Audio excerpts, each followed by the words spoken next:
biệt, Vinashop luôn có những promotion hấp dẫn dành cho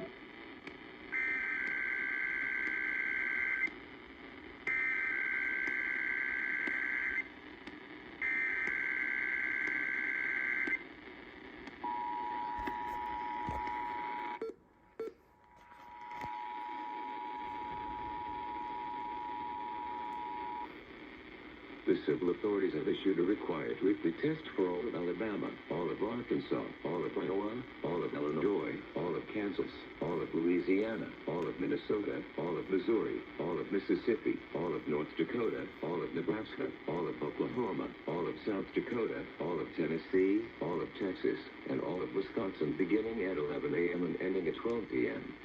Test message equals open cap EAS feed configuration test message.